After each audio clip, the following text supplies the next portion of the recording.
When I was a little boy, I might have been a teenager living in public housing.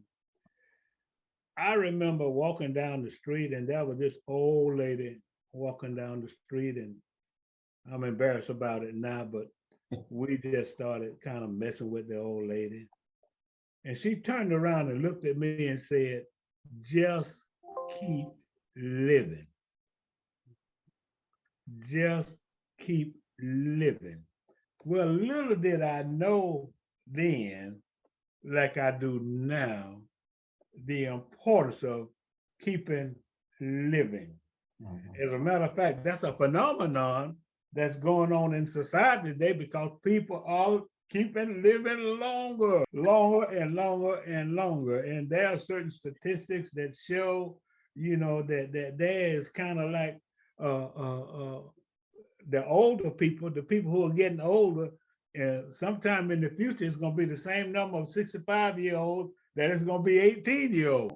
What that says to me is that society has to prepare for the longer life. People are going to be living long. And it also says to me that organizations, institutions, government, and entities and nonprofit need to be very, very conscientious of an aging community. So I'm so happy to have with me four distinguished individuals who are very, very cognizant, if you please, of how important it is that to understand and realize that people are living longer and that it's incumbent upon society and organizations to accommodate that and do and AARP, along with the World Health Organization, has come up with an entity called age-friendly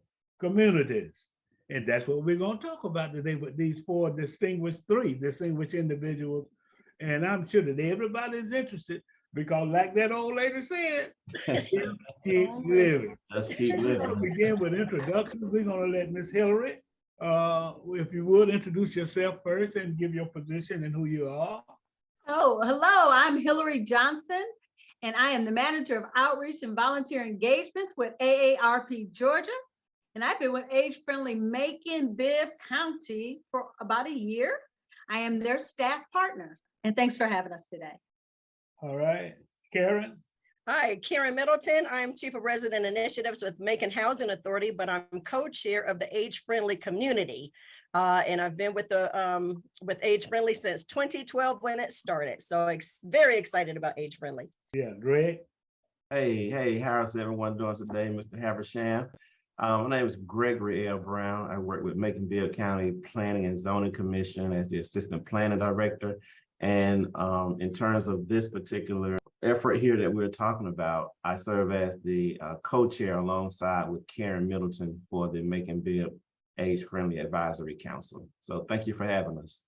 Okay, now I just happen to know, and I've been a part of it because the state president of AARP was involved, who happens to be Myrtle Habersham, was involved in this community being accepted or initiated as an age-friendly community. Matter of fact, I think it was one of the first, if not the first, First.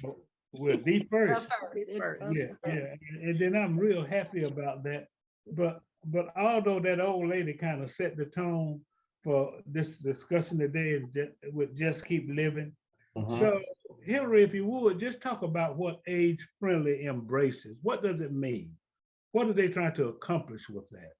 Yeah, I mean, really, it is about making sure that we live in a community where we can age gracefully and healthy, and in a city, in an area that, we have a home. How do we age there and live there? How do we live in that community as we continuously, as you said, grow older and not have to move around? So, we look at, I'm going to have Greg and Karen talk about, but we really live by the 6 domains. And I'm just going to read them off real quick to make sure I catch them. But I know Greg and Karen are on here. But, looking at outdoor spaces in the buildings, what does that mean? Is it acceptable to, embrace wheelchair? How do we get in there safely? Transportation, is transportation enough around all of our communities, that bus and other kind of transportation to get us where we need to be in our community? Housing, and I know Miss Karen can talk even more depth on that. Social participation, what is out there for us to be engaged during this aging process? Respect and social isolation, to communications and information. How are we getting our information? As we know, during these last 2 years, it has been a big change. Are there things in place so that when we, and like me, myself, change is difficult, but change with technology even more so. But we need to change. And how do we make sure that we have the necessary technology, but also training so that we can adapt well? So civic and participation and employment are the opportunities for us as we age. Community support and health and services. Those are 8 domains that really outline how we look at a designated community. How do we bring them on board? And I do want to stop for 2 seconds, if you don't mind, and just congratulate Macon-Bibb on their 10th anniversary. Yes, as our very first designated community, age-friendly community. And let me tell you how that seed, I like the story that you told earlier, that mustard seed that we talk about. We have this great city, the 4th largest city in the state of Georgia, but it was the first for so many. And it was a first for this. That seed planted how many more? We have now 100 age-friendly cities from this seed here in Macon. Wow. And then we have, so just think about that, how we're growing and trying to be a state-friendly state from this one seed here in Macon-Bibb. So thank you. Well, thank you so much. And then we're going to delve into, because I think many of those domains, people don't really think about the importance of them. Sometimes they are taken for granted. So I'm going to let Karen and Greg, compete with each other as it relates to explaining the domain. So I tell you what I'm going to do. Greg, since Karen was first the other time, pick any domain you want. But what I really want to do on a serious note is kind of walk through to the best that we can, because it's important. And then AARP can't do it by themselves, because there has to be, it takes a village, to make us be positioned to grow comfortably and to have a community that everybody, and then plus there's a real economic advantage too. Let's not forget, because all of these things deal with the quality of life. Take it away, Greg. Right. And I appreciate that. And so I'll start off by talking about the first domain that Ms. Hillary mentioned, outdoor spaces and buildings. And when you think about outdoor spaces and buildings, you want to ensure that there's accessibility, there's availability of like clean, safe community centers, parks, and other recreational facilities. See, those are the type things that that makes a community livable and age friendly. You have to look at things like the outdoor spaces, buildings with elevators, ramps, make sure that those buildings and outdoor spaces are handicap and ADA accessible.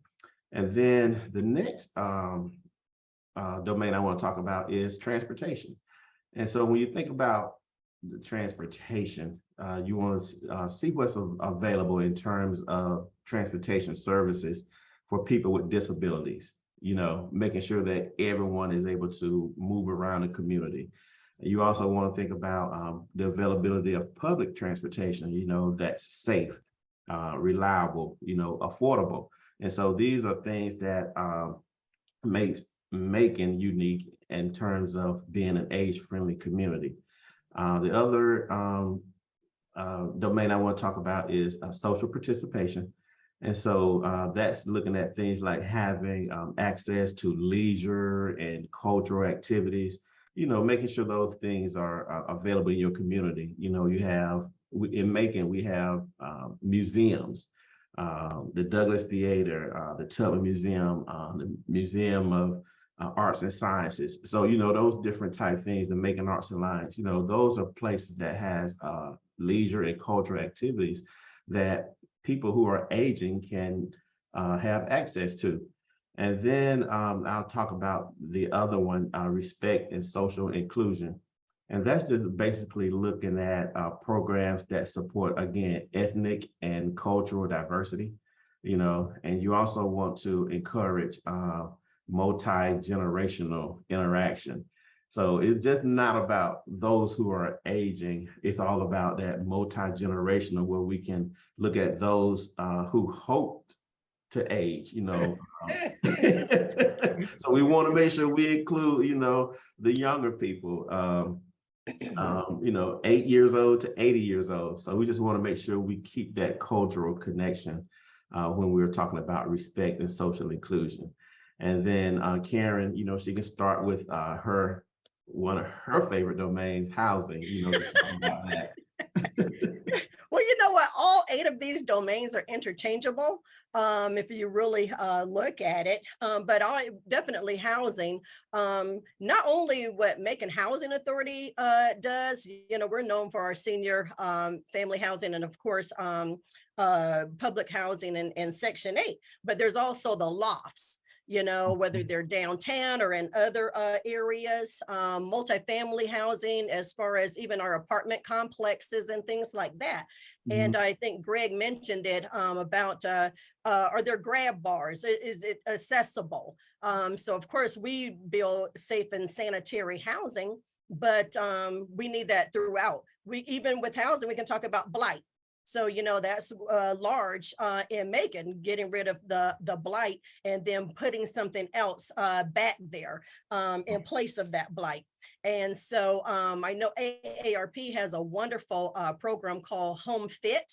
And so, which is great for them to kind of go into the homes of the seniors and helping them make sure that their home is fit for aging. Exactly. How many have that? I'm redoing my bathroom, so I even put the grab bar. I'm going to put the grab bar in there. So preparing. So Right. you know, I mean, when you're getting there, it's looking toward the future, not just for here and now. Right. And also, okay, so civic participation and employment. I know you all are doing something. Alex Habersham, you're on that with the bicentennial that's coming up for Macon-Bibb. That's age friendly. So everywhere you look, anything that we do is age friendly, whether you're walking on a sidewalk, if you're participating in any events that's happening, like Greg was mentioning about the different ethnicities and things here in Macon, but did they just have this past weekend, the Hispanic, you know, Heritage Month? So there's so many different things. It doesn't matter what you look at, it is age friendly. So our libraries are, you know, the little library, little boxes that they have now where you can just go pick up a book. Driving out to Tatnall Square Park, there was a little library there. So, so I know Greg said 8 to 80. Now we have to look at 1 to 100. I like that. Also, I was going to add all of the fabulous parks that you have here, that is so much about being age friendly as well. I mean, having a place to have green space to walk around, to enjoy and feel safe. I mean, I think that is one of the major things that you have here in the 10 years of all of the different achievements. But I think one thing I would love you guys to talk about, if you don't mind, is, you know, we talk about AARP, but AARP cannot do it without the buy-in of the leadership here. I mean, the mayors, if they're not bought into this, and they're the ones that actually sign off on it to be designated as such, because then they put money in place to make sure it backs it up. You know, I think that is what really distinguishes this program at a whole different level, because it is one thing to have a concept, but it really is to have the money and the power behind it. And that I want to tip my hat off to this, you know, Macon-Bibb, and how you've done this for 10 years and all of your actions and all of your wins. Yes, thank you. All of the, and then it's very, very important. And I think that most of all of these communities have intentionally, you know, but I don't think we can overemphasize that we need to be very conscientious about those domains as it relates to the quality of life and livability in these communities. And Karen, I'm reminded, you mentioned the Hispanic heritage, which was, they celebrated that this Right. past weekend in Rosa Parks Square. Yes, We did Project Bad yes, in yes. Cherry Street Park, but I'm not finished. Then the Indian Mounds Yes. had another celebration Mhm. Right. for the Muskogee Nation. Yes. And those kinds of things we kind of take for granted, but they all play a role in being, and they embrace many of those domains that you all discuss. So that's Right. It's all about inclusion. That's So it. Inclusion. yeah, it is. Now, are there any other domain that people want to talk? One of you I want to discuss quickly. Did we miss one? yeah, we Go ahead. the communication and information, that's another domain. Okay, hold on right there. Let me No, no. The reason I'm interrupting you is because I want to lead into that Okay. because it's so important, and I'm so glad that that's one of the domains. I Okay. never will forget a real well-to-do businessman, Okay. who's kind of aging. I tell him, I said, okay, Mr. B, I said, I'll email you, and this has been maybe 4 or 5 years ago. He said, no, you fax me, don't email me. Excellent, right? Fax me. So, I mean, Greg, go ahead, but Okay. I just wanted to preface, Mhm. I just want to use that as an example Okay. of how those domains are important to livability and the quality of life in the community. And I know, Hillary, that AARP has done some things as it relates to technology and internet and things of that nature. So before we finish, I want somebody to go over those domains again. So, just to kind of remind people of all of the elements in a community Mhm. that help to make it age friendly. But go ahead with communication. I just had to say that because and then let me say this too, quickly. It's important because I think it's pretty unfair to some of the older people, some of the people who just kept on living, Mhm. as it relates to technology and AI and how fast it's growing. So to Mhm. have an organization or an entity or to make the community more aware, of how important communication is, but not only that, to also give them some assistance. So go ahead, Greg. Okay. Okay. Well, I'm going to end with that one then. So I'm going to jump over to the community support and health services domain. And that's really looking at ways to access home care services that promote independence for our seniors and also, especially when they are aging in place. So we want to definitely look at the community support and health services in terms of promoting active aging, looking at programs that could be implemented when you think about actively aging through physical exercise and also healthy habits. And then back to the communication and information, that's a very, very critical domain, especially when it comes to our seniors. That particular domain looks at various ways that we can promote the use of technology for the main reasons to keep our older adults connected to their family, to their friends, and to the community. Because there's always opportunities to create and utilize effective communication that reaches all citizens in all ages. I think, Mr. Habersham, you're in the technology, arena, so you know how important it is that information reach all segments of the population, all diverse communities. So yeah, so that's one of the last domain that I wanted to end with was that communication and information. Because it's very important that we continue to utilize ways to keep our seniors in the loop about things that's going on in the community. A lot of seniors, technology changes really fast and it's hard to keep up with. So we want to just make sure that we just find those ways that we can keep our seniors informed. Okay. Well, Hillary, this is a celebration. It And I is. think that we need to remind, the viewers and listeners of, why we're celebrating today. Well, again, we said being the first with AARP as well as the World Health Organization being designated as a age-friendly community. We're going to be celebrating on October 22nd from 11 to 2 about all of the things in these domains that Macon has made waves and have made advances and have made changes to adapt to this age-friendly, as I loved what he said, as we age, what are we doing so that we can make sure that we can adapt? I mean, I love the example that you gave about going from a fax machine to a computer. And but I mean, now, I don't know how many people, everything has to be on this smartphone. And it is not always that smart. And it's hard and it's frustrating. And how do we make sure that everyone understands, yes, we need to teach you a couple things, but also have the old technology available for those who are not adapting. So we fight for that. Let's make sure that we don't lose our older generation because they're slow to transfer over that. So that's what this celebration really is about.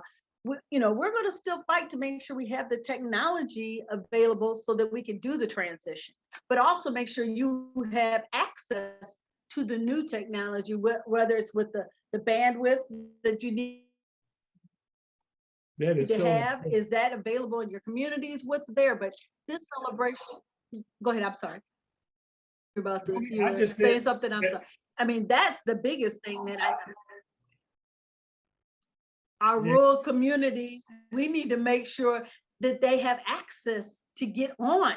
I mean, more than ever before. I mean, think about right now, you talk about, let's go back to the fax machine and to email, but think about when the last 2 years when your doctor said, call me so I can do your doctor's appointment over the phone. But what if you can't connect? What if you can't get on that technology to even do that? And I remember helping my mother through that piece where we just did the doctor's call on the phone. So again, but these are celebrations, guys. We're going to be celebrating big time for some of the wins we have here, but we still have work to do. As you were saying, we still have work to do, and we're going to still work, and we're dedicated to that. But on October 22nd, and I'm gonna let I know I think we lost Miss Karen, but she's trying to get back in. As we said, technology, right? We're holding her down here.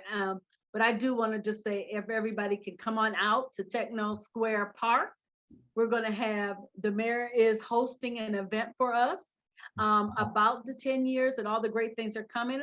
Deborah Tyler Horton, our state director, will be coming in from Atlanta to give her greetings and congratulatory remarks for just amazing work done. I mean, as I said, a lot of times people think about, this is the third, fourth largest city, but the first that have been here, and we celebrating with Macon-Bibb. And I mean, we as an organization, we have over 400, and most of our volunteers are here in Macon, and some of our best volunteers. I do want to say that, so that when you think about that and what's coming out of this community, it is definitely a day that we're looking forward to celebrate. So I don't know, I know Miss Karen just got back on, but maybe Karen can talk a little bit about what other things are going to happen at the celebration, or Greg would join in with me. Thank you. Oh, so sorry about that. My computer decided to update while I was on.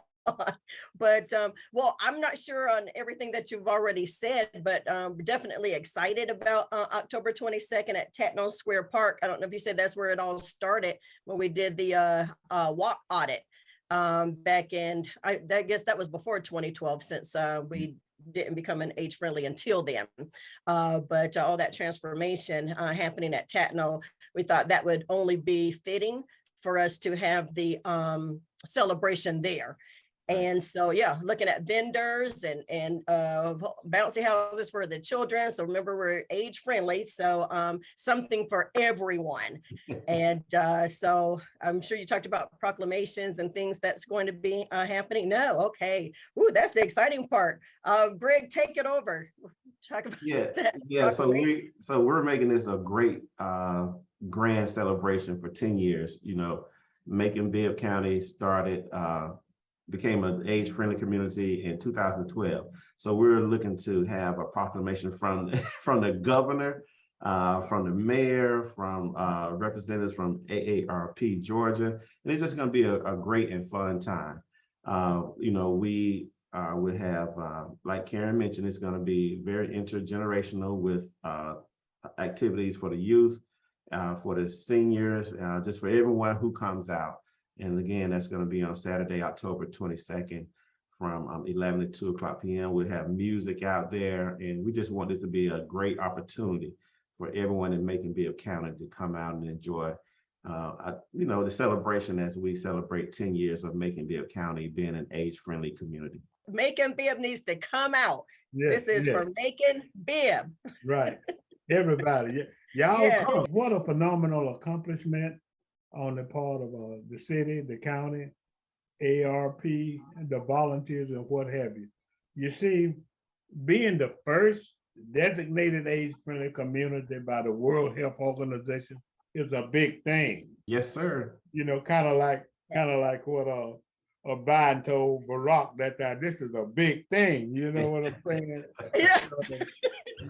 We need to celebrate, and he didn't say it quite like that, but we need to celebrate 10 years of age friendly, but most importantly, we need to be conscientious of what age friendly means and the domains, because we can all play a role, you know, and because age friendly is synonymous with livability and the quality of life. Right. That's what it means. So we want everybody to, when is the celebration again now? And again, that's going to be on Saturday, October 22nd from 11 to 2 o'clock p.m. We'll have music out there, and we just want it to be a great opportunity. Okay. It's going to be a big thing. This is a call to action. I'm your host, Alex Haversham, having interviewed the age-friendly guru. Trying to make everybody an age-friendly guru in the person of Mr. Gregory Brown, Miss Hillary Johnson, and Miss Karen Middleton. This is a call out. Look, just keep living and just keep playing your role in making living comfortable for everybody. This is a call to action. I'm your host, Alex Haversham. Have a great day.